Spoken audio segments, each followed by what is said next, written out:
ocasión es la doctora Margarita Caballero quien nos va a dar la plática Estimaciones cuantitativas sobre el cambio climático en el lago de Chalco. La doctora Caballero es miembro de nuestro departamento desde hace muchos años y sus líneas de investigación básicamente, no dije, o sea, ahí estamos, no, desde hace muchos años, desde chiquita, bueno, es lo que quise decir, desde que era alumna, ¿no? Desde alumna estás aquí.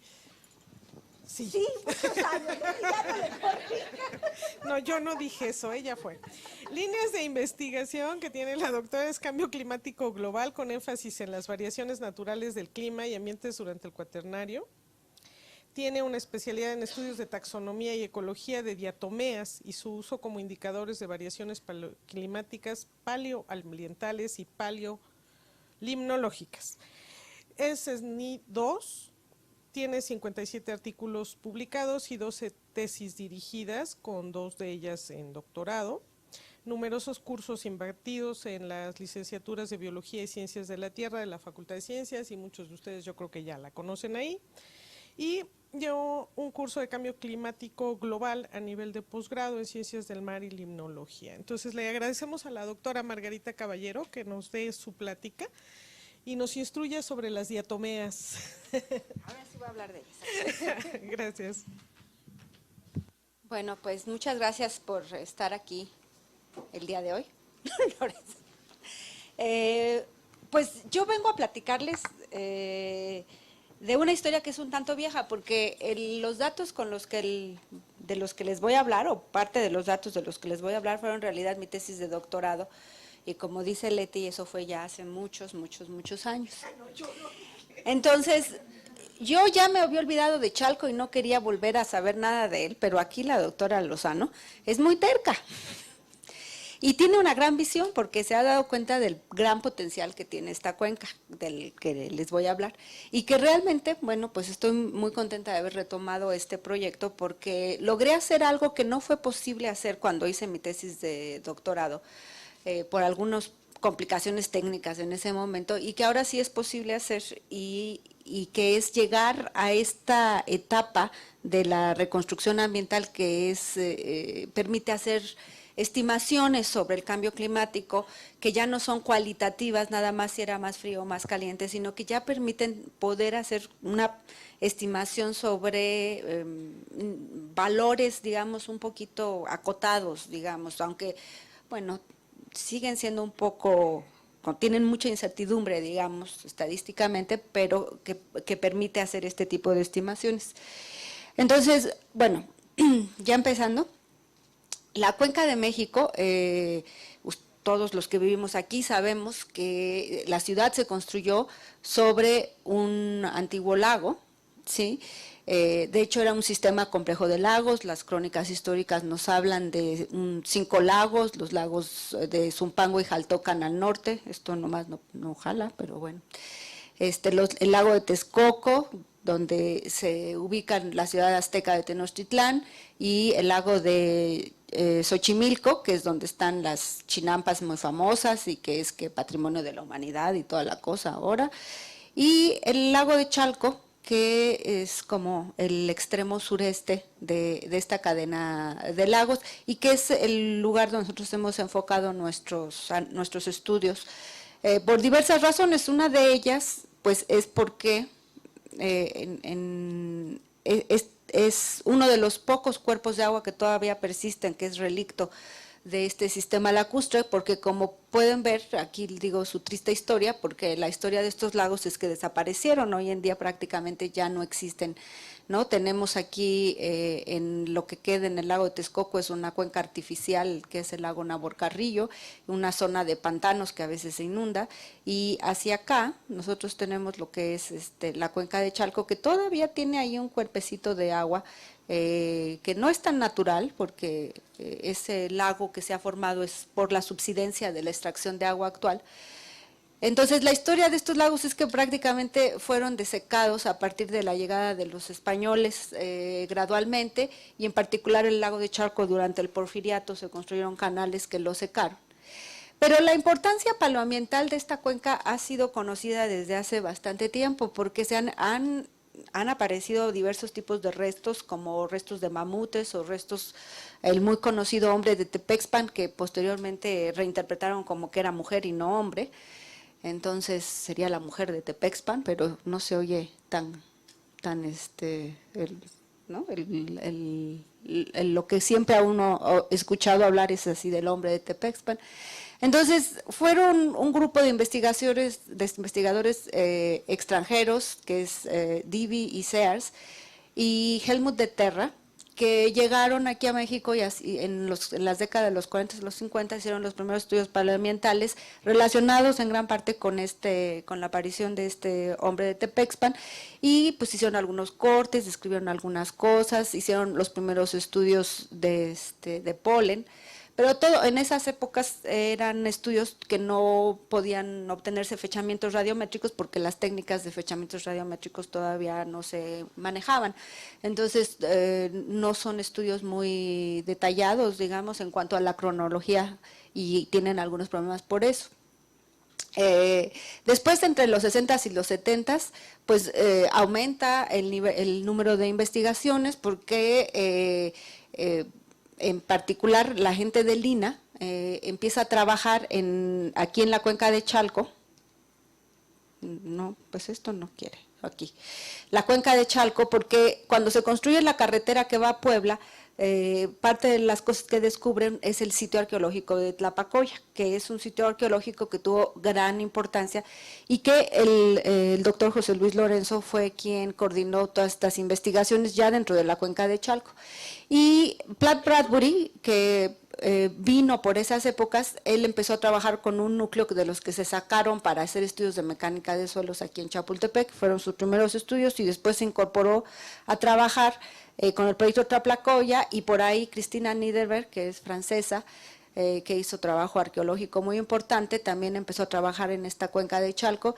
Hicieron los primeros estudios que fueron muy interesantes y tuvieron las primeras publicaciones, digamos, más modernas. Y en particular para el trabajo que yo hago es muy relevante la primera secuencia estratigráfica que se perforó. La primera vez que se perforó la cuenca de Chalco fue en algún lugar por aquí, porque en aquella época no había GPS y nadie sabe exactamente dónde fue que se sacó ese núcleo, pero era muy cerca del sitio de Tlapacoya, que aquí está puesto como un cerrito, ¿sí? Aquí es la zona arqueológica de Tlapacoya.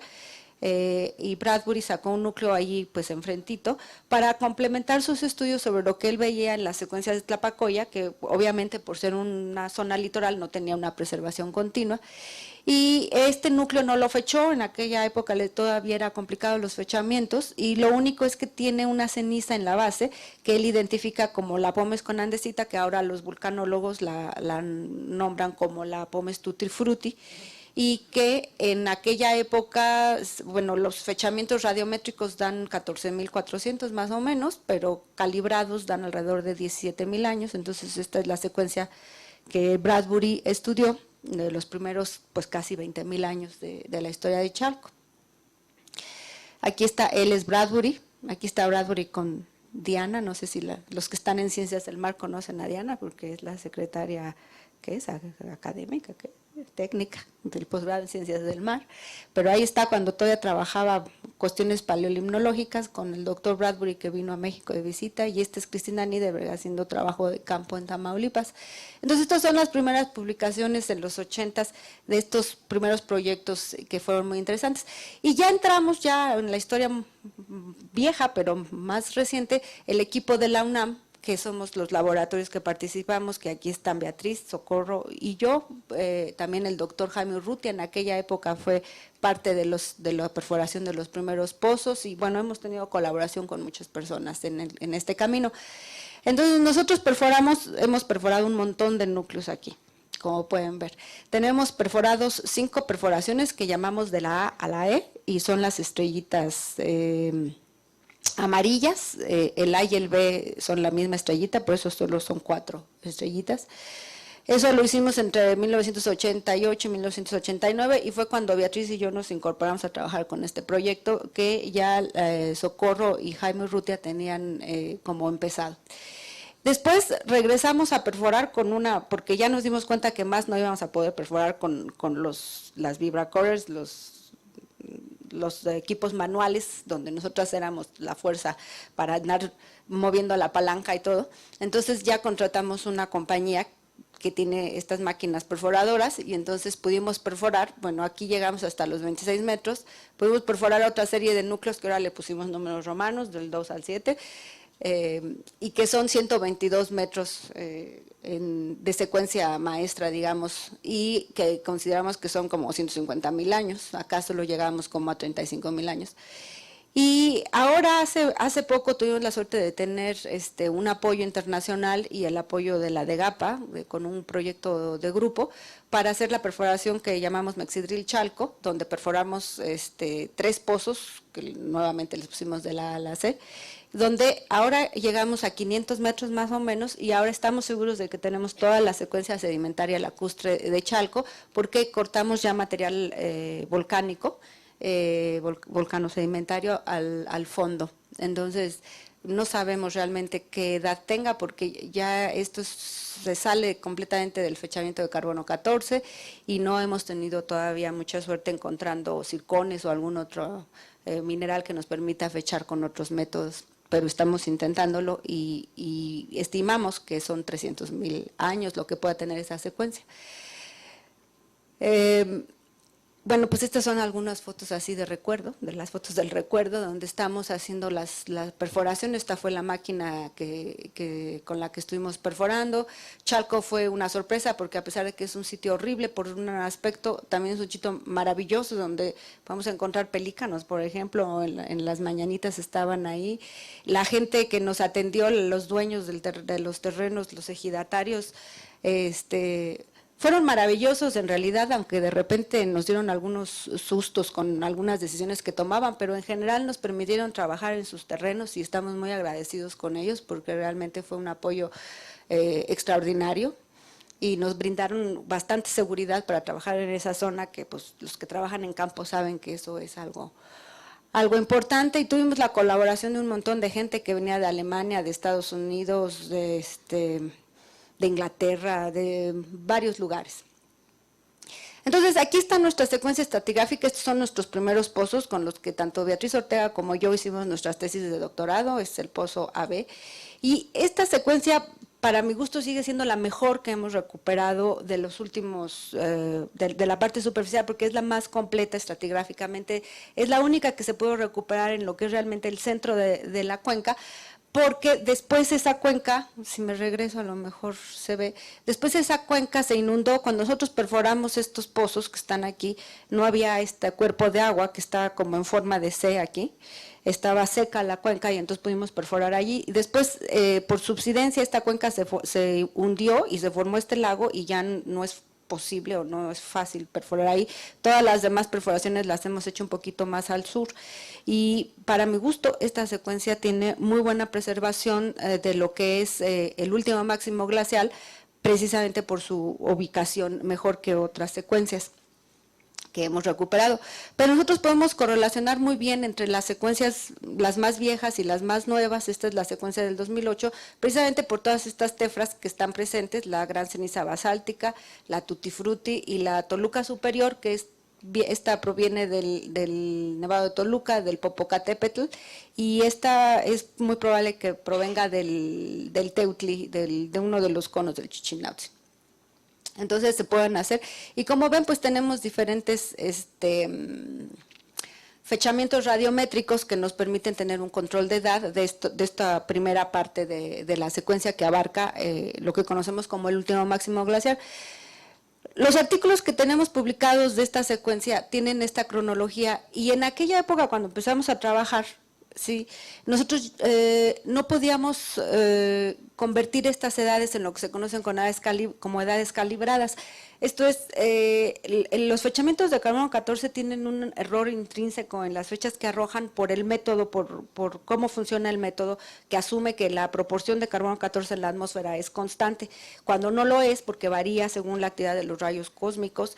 Y entonces, para tener la posibilidad de tener como en un sistema que se llama calibrado, cuando es posible comparar con años de calendario reales, ¿sí?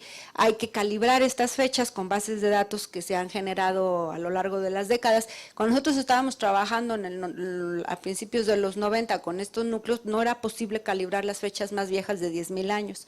Entonces, todo hicimos la cronología con edades de radiocarbono. Ahora estas bases de datos permiten calibrarlas y eso permite tener una mejor estimación de la edad y modelos de edad mejores en la secuencia, y es lo que hemos hecho ahora con el trabajo que les voy a presentar, es que estas edades están ya calibradas y además hemos podido tener nuevas edades, sí, como pueden ver, para algunas de las cenizas que anteriormente también el método ya no, en estas edades que son tan viejas ya no arrojaba buenas edades.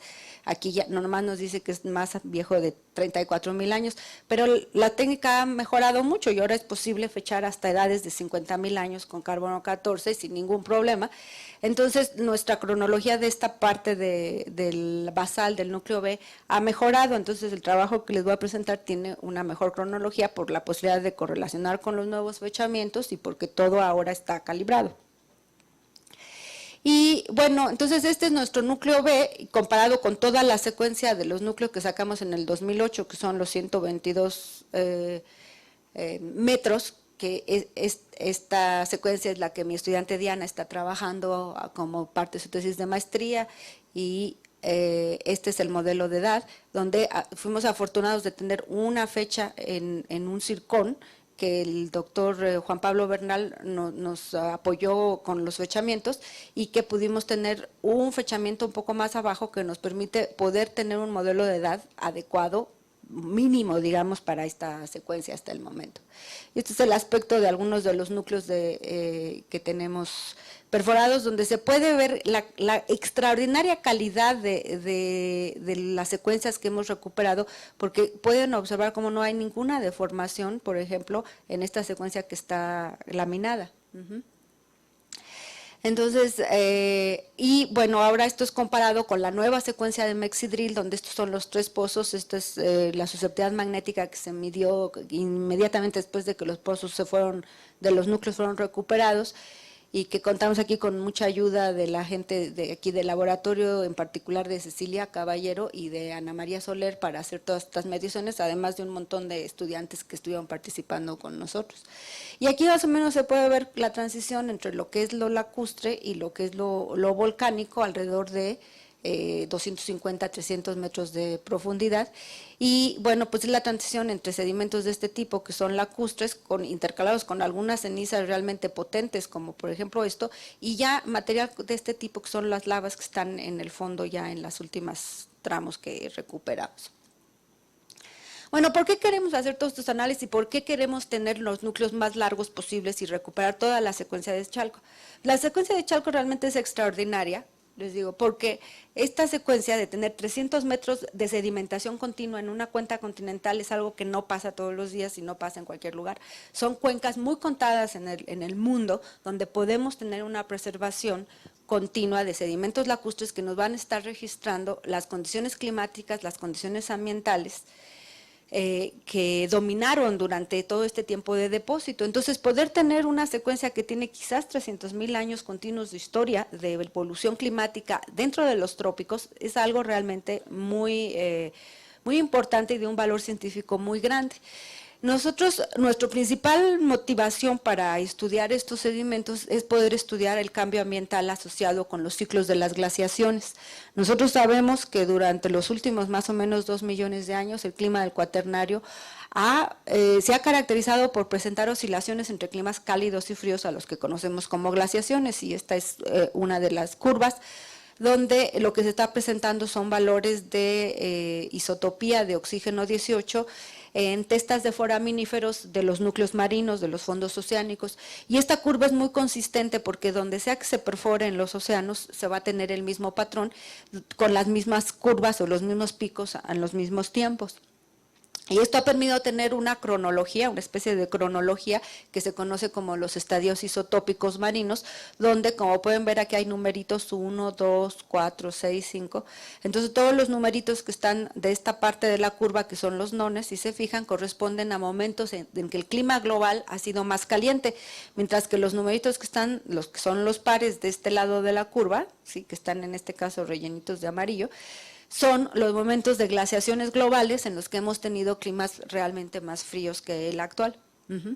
Entonces, se sabe que esta respuesta o estas ciclicidades, la teoría del forzamiento orbital, que también se conoce como ciclos de Milankovitch, lo que indica es que son los cambios en la insolación asociados con estos ciclos astronómicos que se conocen como ciclos de Milankovitch, que tienen que ver con la inclinación del eje de la Tierra, con la forma de la órbita de la Tierra alrededor del Sol, los que dan estos ciclos que permitan pasar entre un estado glacial y un estado interglacial. Entonces, esto es un forzamiento que llamamos orbital.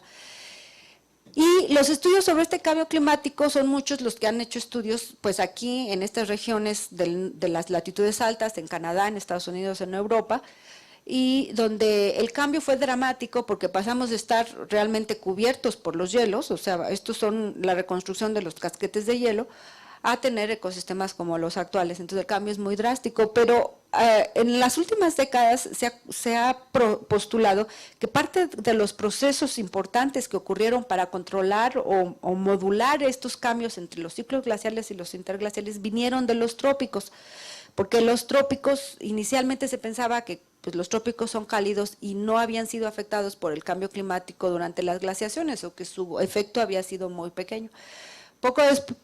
Gradualmente con la evolución de este tipo de estudios se vio que los trópicos realmente sí son sensibles a este cambio, han tenido cambios importantes y además algunos autores sugieren que inclusive son el motor que genera o que magnifica algunos de estos cambios, porque los cambios en la insolución no son suficientes para explicar el cambio de un planeta que tiene casquetes de hielo tan grande a un planeta como el actual, o al revés, el que se inicie una glaciación. Los cambios en la insolación son realmente pequeños y se necesitan algún mecanismo que magnifique este forzamiento inicial astronómico y que genere estas condiciones entre un planeta en un estado glacial o un estado interglacial, ese cambio o ese paso entre los dos estados.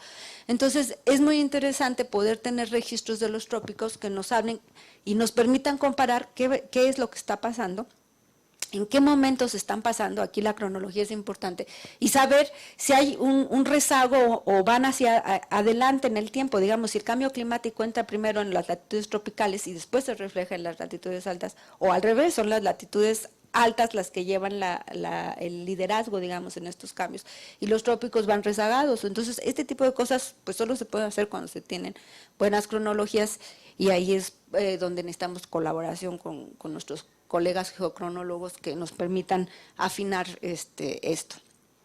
Entonces, bueno, seguimos con la misma idea. Entonces, el último periodo glaciar, lo que conozco como el último glaciar, sí, ocurrió, digamos, es toda esta parte que se ve en esta gráfica en negrito, ¿verdad? Y el último interglacial es todo lo que se ve que tiene las divisiones del estadio isotópico 5. Entonces, el estadio isotópico 5 fue muy variable. La parte más cálida es la 5E y es lo que conocemos como el último interglacial, y es la última vez que la Tierra estuvo en unas condiciones igual de cálidas como las que tenemos ahora. Más bien este es el penúltimo interglaciar, y eso quiere decir que esta no es la última versión que guardé. A ver cómo me va al final, porque andaba cambiando mucho. Bueno, entonces este es el penúltimo interglacial, el Mi-5, y el Holoceno es el último interglacial en el que nosotros estamos viviendo. Y el glaciar es todo esto, pero el glaciar tuvo varias etapas, que es el Mis-4, que fue relativamente frío, por eso se le llama un estadial, el Mis-3, que es relativamente cálido, por eso es un interestadial, y el Mis-2, que es el último máximo, el último periodo frío, que se conoce también como el último máximo glacial. Y todo esto, como pueden ver, estos cambios entre las glaciaciones, aún los pequeños cambios que se pueden ver entre el 5E, el 5C, el 5A, están asociados o relacionados con la insolación. Esta es la curva de insolación de los ciclos de Milankovitch hacia 30 grados norte, y como pueden ver, todos estos cambios en la gráfica de los isótopos de oxígeno, sí, que es esta donde estoy ubicando los MISES o los estadios isotópicos, van de la mano precisamente con cambios en la insolación. Entonces, esto confirma que este forzamiento final de los ciclos glaciares es los cambios orbitales de insolación. Aunque el detalle de cómo funciona o cómo responde el ecosistema es lo que queremos detallar. Entonces, aquí me voy a acercar hacia los últimos aproximadamente 35,000 años, que es el registro del tiempo en el que me voy a enfocar, en el que les voy a hablar.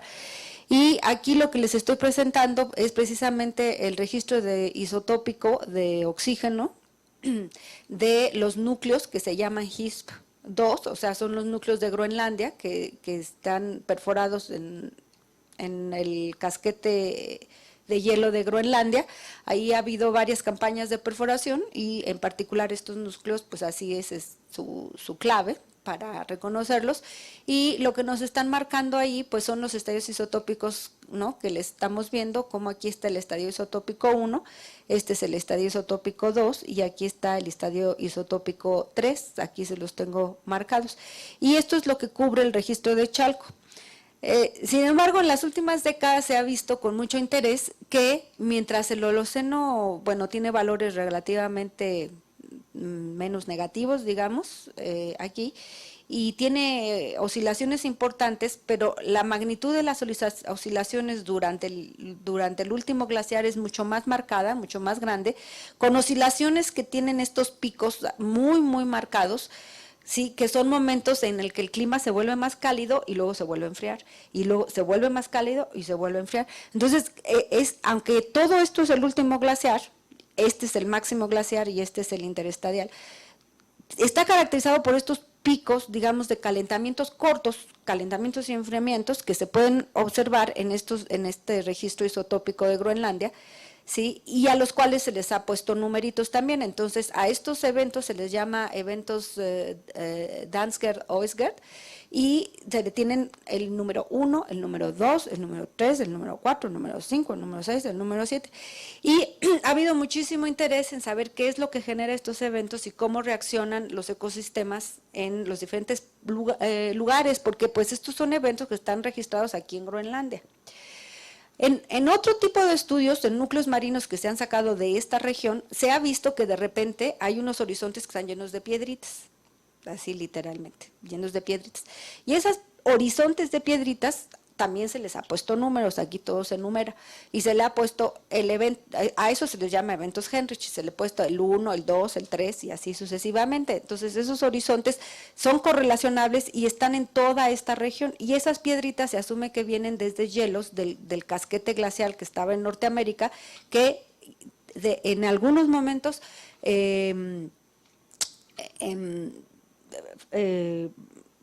se producían lo que en la literatura llaman armadas de icebergs, o sea, pedazos de estos hielos eran desprendidos hacia el Atlántico del Norte, se derretían y al derretirse llevaban estas piedritas que se depositan en el fondo.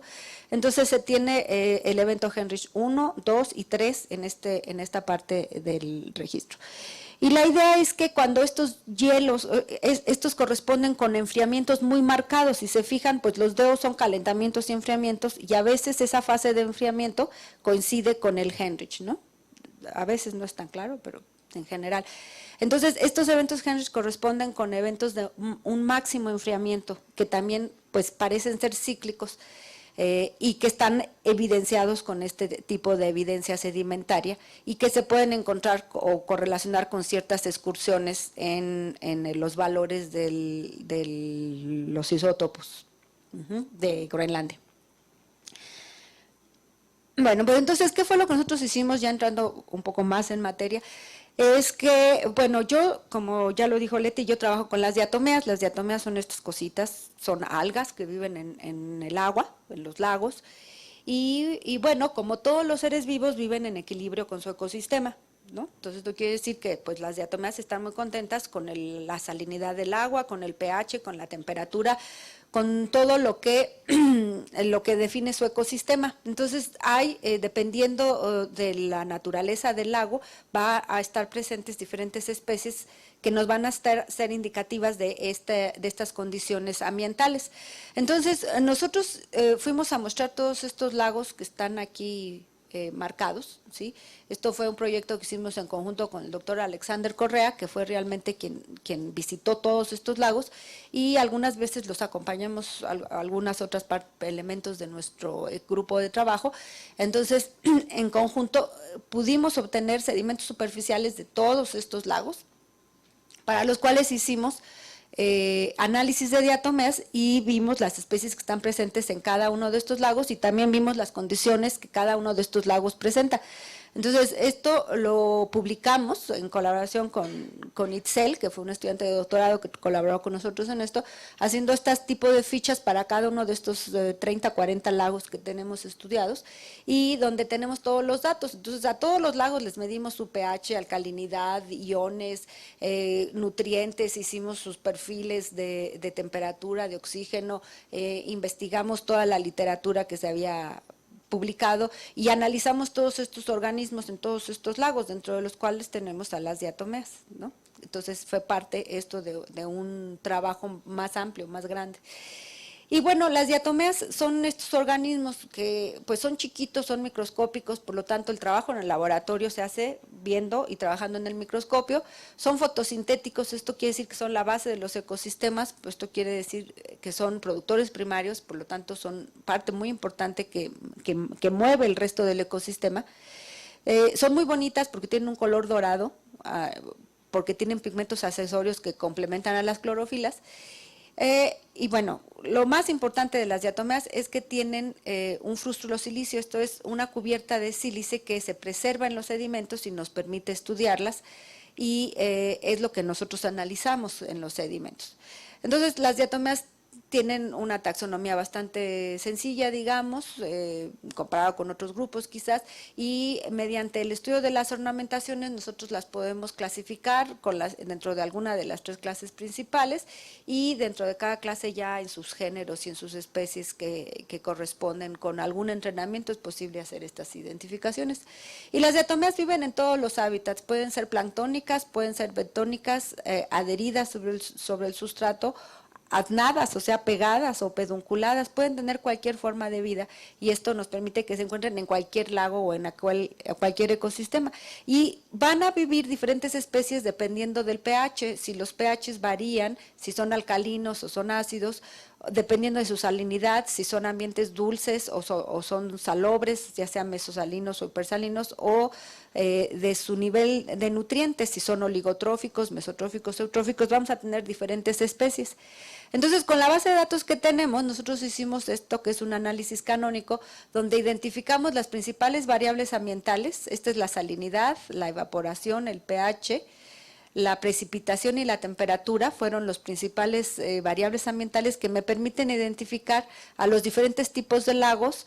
Los colores determinan la salinidad del lago y como pueden ver, de este lado están los lagos salobres y de este lado están los lagos que son más dulces, y de manera que también aquí tenemos a las especies que son indicadoras de mayor salinidad, las que son indicadoras de menor salinidad y aquí es mayor temperatura, o las que son indicadoras de menor salinidad pero ambientes relativamente más fríos. Entonces podemos encontrar especies que son indicadoras de cada una de estas condiciones y mediante análisis estadísticos que se conocen como funciones de transferencia, nosotros podemos otorgarle a cada una de las principales especies un valor óptimo en el que viven y un rango de tolerancia que nos permite mediante estos programas que en este caso yo usé el paquete Rioja en R, nos permiten hacer una estimación cuantitativa. Al revés, si yo lo que le alimento al programa es la abundancia de las especies, me permite reconstruir la temperatura, la precipitación y la salinidad en el pasado.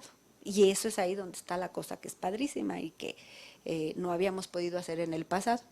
Entonces, esas funciones de transferencia se las aplicamos al registro de Chalco. Estas son las fechas calibradas, con las fechas que tenemos de ahora nuestros colegas vulcanólogos han fechado muy detalladamente los horizontes, las nuevas fechas de los nuevos núcleos de algunas de las cenizas, y eso me permite volver a estudiar la cuenca de Chalco. Este es Chalco vista desde el Teutli. Nuestros núcleos los sacamos de algún lugar por aquí. Y me permite entonces reconstruir. Esta es el eje de edad, como pueden ver, aquí son 5.000, 10.000, hasta 35.000 años. Y esto es lo que podemos denominar la anomalía de salinidad. Esta línea me marca qué tan salino es hoy en día Chalco, de manera que si se pasa de este lado quiere decir que es más salobre que hoy, y si está de este lado quiere decir que es menos salobre que hoy.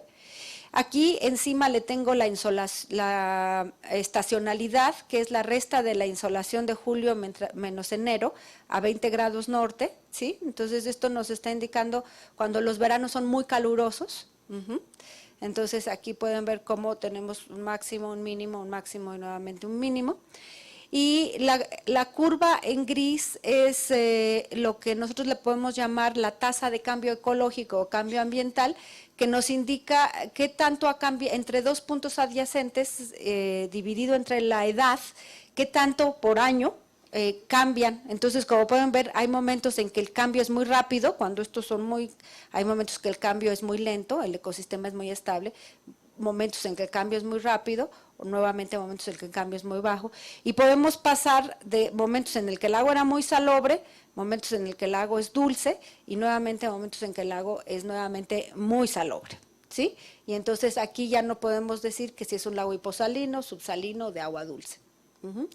Aquí esta es la reconstrucción para la precipitación, y es lo mismo, esta es la anomalía de precipitación. En este caso, todas las anomalías que reconstruyo son positivas, pero a veces son muy cercanas a cero y a veces son muy altas. Y también está la velocidad de cambio en cuanto a la precipitación con esta línea gris. Y aquí tengo marcados, si se pueden fijar, estas barritas que son los avances glaciares que se han estudiado, y aquí tenemos al experto en ese tema, al doctor Lorenzo, que está aquí, que ha fechado los avances glaciares Hueyatlaco 1, Hueyatlaco 2, Milpulco 1 y Milpulco 2, y estos son los rangos de edad para los cuales están fechados estos avances glaciares que han sido estudiados principalmente en el Iztaccíhuatl, que está ahí juntitito de Chalco, ¿no? Entonces, vamos a platicar un poquito sobre eso, y aquí les vuelvo a poner los datos de isotopía de Groenlandia para ubicar estos eventos DO y estos eventos Heinrich, y como pueden ver, estos eventos Heinrich tienen una señal aquí en el registro, y también los DO, vamos a entrar más adelante en eso, y también ubicar en los estadios isotópicos el 1, el 2 y el 3. Y esta última gráfica es la gráfica de la anomalía de temperatura, ¿sí? Que como pueden ver, también este valor es el valor actual de la temperatura en Chalco. Entonces cuando está de este lado es más caliente, y cuando está de este lado es más frío, y como pueden ver durante el MIS 2 son puras anomalías negativas, o sea, son temperaturas más frías, y durante el MIS 1, el Holoceno temprano, tenemos anomalías positivas bastante altas, de entre 2 y 3 grados centígrados, y como pueden ver aquí tenemos los momentos más fríos. Este intervalo es el más frío y es lo que se conoce como el último máximo glaciar, que es la parte más fría del MIS 2, ¿no? Entonces, ¿qué es lo que vemos que es interesante? Pues nosotros nos llama mucho la atención este periodo con una alta variabilidad en la salinidad y valores muy altos que llegamos a tener, y que corresponden, si se fijan, con los valores máximos de insolación que corresponden al periodo alrededor de 30.000 años, ¿sí? Esta máxima insolación y estacionalidad parecen estar relacionados con estos valores muy altos, y es un patrón que volvemos a tener en el Holoceno, donde nuevamente la insolación y la estacionalidad es muy alto y los valores de salinidad son igualmente muy altos. Por otro lado, durante el MIS 2 tenemos que la insolación y la estacionalidad son las mínimas, la evaporación por lo tanto también es muy baja, y esto parece estar asociado con el cambio en la salinidad del lago durante el cual, durante todo el MIS 2, vemos que está dentro del largo de agua dulce o agua subsalina, pero en valores muy bajos, ¿sí? Entonces, el MIS 2 es caracterizado por un lago de agua dulce, mientras que el MIS 3 y el MIS 1 tienen ambientes salobres, y creemos que la baja evaporación es la que favorece que las sales no se acumulen en el lago en este momento, mientras que la alta evaporación es la que favorece la concentración de sales en el lago. Nosotros podemos ver cómo el último máximo glaciar está muy bien definido, pero no es continuo, tenemos mucha variabilidad en la temperatura y podemos identificar dos momentos que son muy fríos. El último máximo glaciar parece estar concentrado en dos momentos que son muy fríos.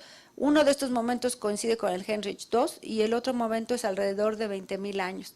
¿Sí? Son dos picos en que la temperatura llegó a tener anomalías negativas de menos 4.5 grados centígrados. Esto quiere decir que los climas eran más de 4 grados, entre 4 y 5 grados más fríos, y vamos a ver cómo esto es consistente con otras evidencias que tenemos.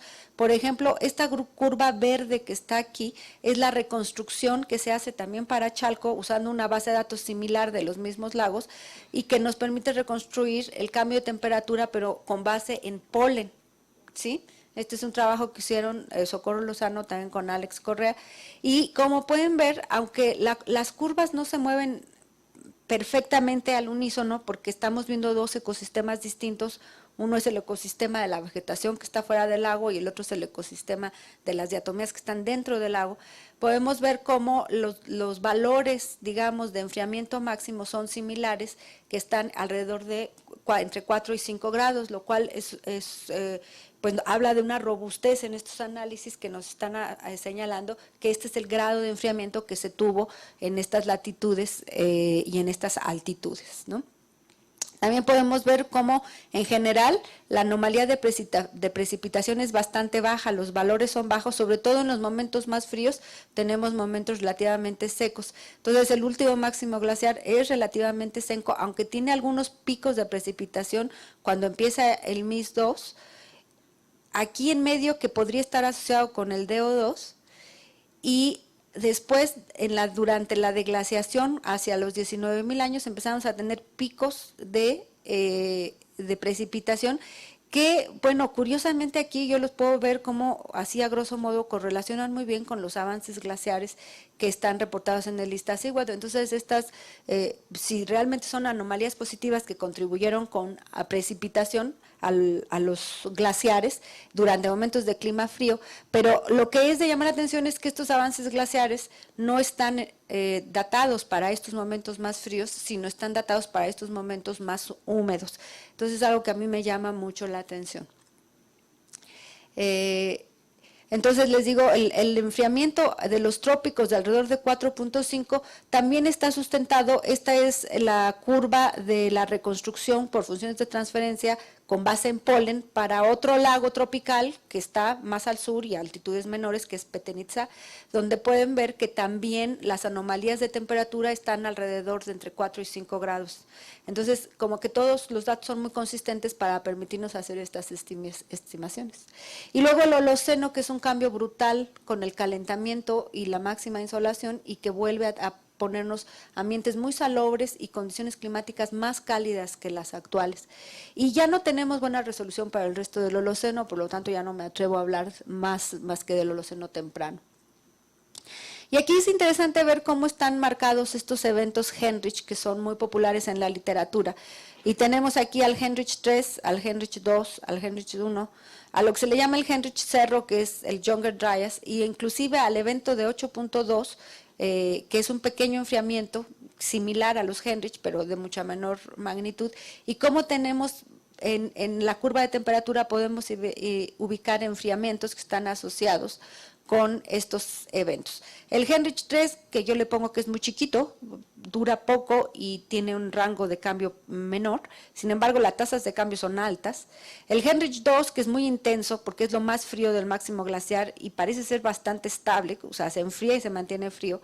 El Heinrich I, que es muy mutable, muy variable, son varios ciclos de calentamiento y enfriamiento. ¿sí? Se pueden ver aquí cómo se enfría y eso se ha visto en otros registros del mundo, tanto en los registros marinos como en, por ejemplo, el registro de Petenitsa, y se ve de hecho aquí en Groenlandia como el Heinrich I no es un evento único, sino como que es una serie de pequeños eventos. Y el Younger Dryas, que es este enfriamiento que interrumpe la deglaciación antes del Holoceno, que se ve muy claramente aquí. Y siempre que vemos un evento Heinrich, vemos una disminución en la precipitación. Entonces, los eventos Heinrich son en general secos, ¿sí? Esto es muy interesante. Mientras que los DO, podemos ubicar algunos DO como calentamientos, ¿sí? Que están asociados con aumentos en la precipitación, estos calentamientos con aumentos en la precipitación. Entonces, el patrón que podemos inferir del registro es que tenemos los eventos Heinrich como eventos realmente fríos y secos y los eventos DO como eventos cálidos y fríos. Cálido y frío no, pero es una secuencia, primero es cálido y después entra el frío. Y eso se ve en húmedo seco. Cuando es la fase cálida se vuelve húmedo y cuando es la fase fría se vuelve seco.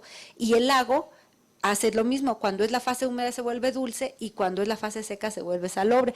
Entonces todas estas oscilaciones las vemos aquí muy marcadas durante estos eventos, ¿sí? En algunos está más marcada y en otros no es tan clara, pero en general es el patrón que estamos viendo. Y este patrón, sí, en escalas milenarias, digamos, del clima, es muy consistente con lo que se ha visto en otros registros, en los registros, por ejemplo, de Petenitsa o de Cariaco, sí, que son registros muy famosos que se han estudiado. Se ve que todos estos registros tropicales del hemisferio norte tienen este mismo patrón de cambio ambiental con los eventos Heinrich.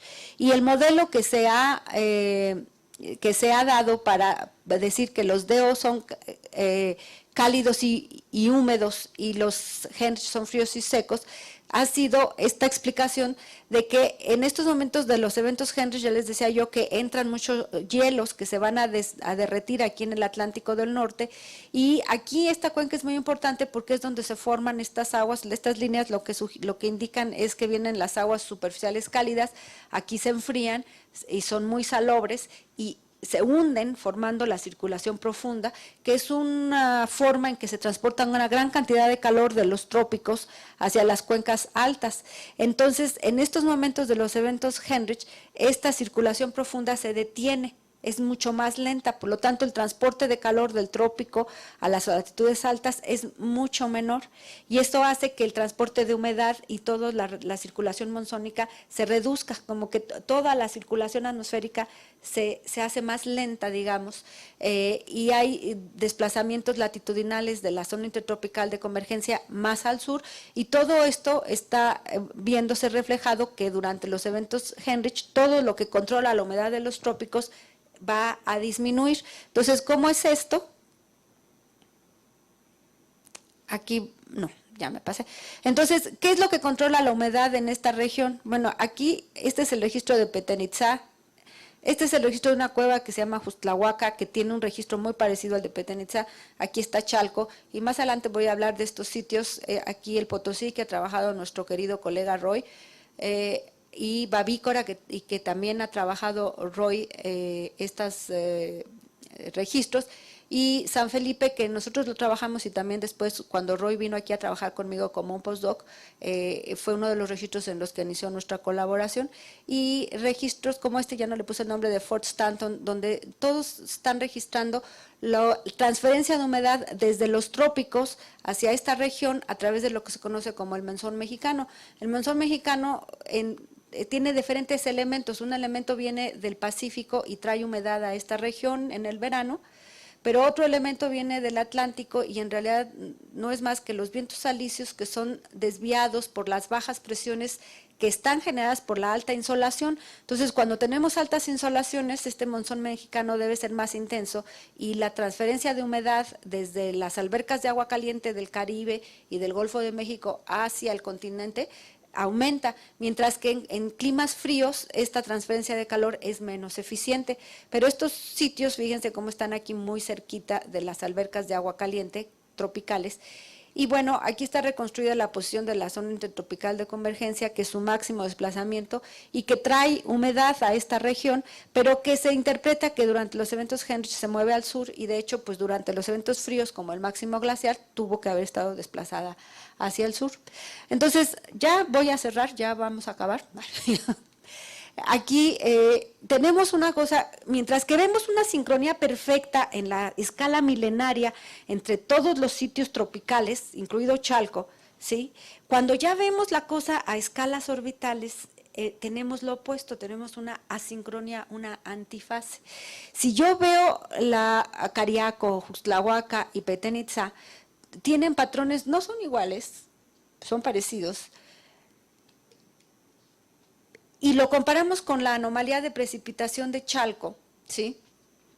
Sobre todo nosotros podemos ver esta parte que ahora les pongo que está en gris, es el de glaciar. Allí podemos ver cómo es una antifase. Cuando nosotros vemos el de glacial que tiene máximos de precipitación, excepto por los eventos fríos de los Heinrich, ¿sí? Petén tiene mínimos de precipitación y cuando nosotros tenemos aquí el máximo glacial que tiene mínimo de precipitación, Petén tiene mucha precipitación. Esto se define por, esta precipitación se reconstruye por la susceptibilidad magnética y lo que se supone que reconstruye es el acarreo de sedimentos por lluvia.